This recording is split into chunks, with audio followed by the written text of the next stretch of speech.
A new week and the war of the wives between Donald Trump and Ted Cruz has reached a new level as the two parties accuse one another of dirty politics. As you know, it began last week when an anti-Trump super PAC posted a nude magazine photo of Trump's wife, Melania.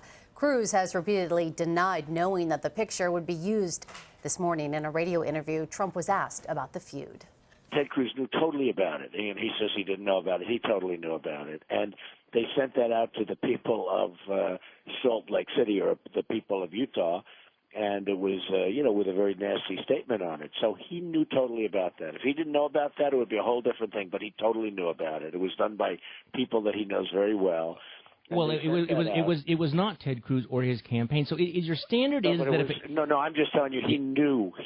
Okay, these but people so did. is this He your totally standard that if a supporter of another candidate, not the candidate himself, does something despicable, that it's okay for you personally, a candidate for president of the United States, to behave in that same way? I mean, I expect that from a 12-year-old bully on the playground, not somebody who wants the office held by Abraham Lincoln.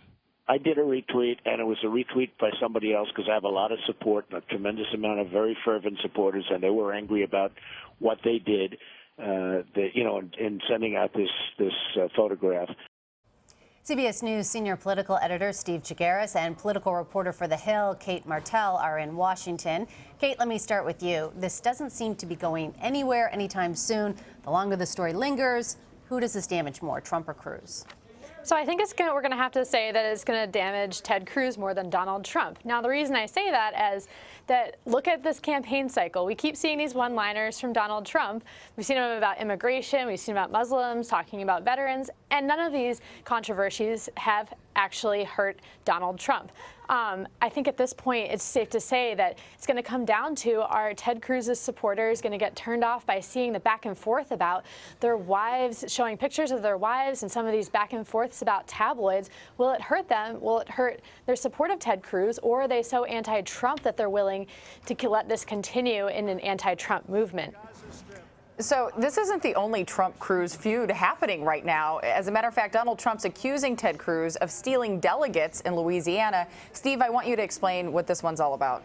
Well, I think stealing, first of all, is a very strong word that's probably not totally accurate about what's going on here. So there are 10 delegates in Louisiana. 5 were earned by Marco Rubio, who's no longer in the race, and 5 were unallocated delegates.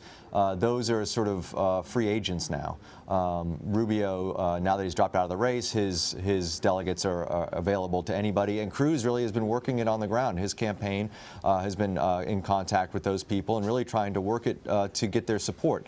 And what he's been doing around the country in a lot of these states is really trying to work the activist types, people who are going to be delegates, people who are going to be selecting who the delegates are going to be at the convention, and really sort of giving himself some insurance, not only in the first round of balloting, in the case of Louisiana, trying to get some more delegates that weren't previously bound to anybody, but also if it gets to a second round of balloting in a contested convention, to get folks who might have been for Trump initially to maybe switch their vote on the second round of balloting to Cruz. And so it's really been a huge effort on the Cruz campaign's part to really work the delegates. And it's a tried and true effort that people have done in any kind of real competitive primary situation. It's not something that's new. What it shows is that the Trump campaign really is not well schooled on the real nuance of how the delegates work and how the convention works, and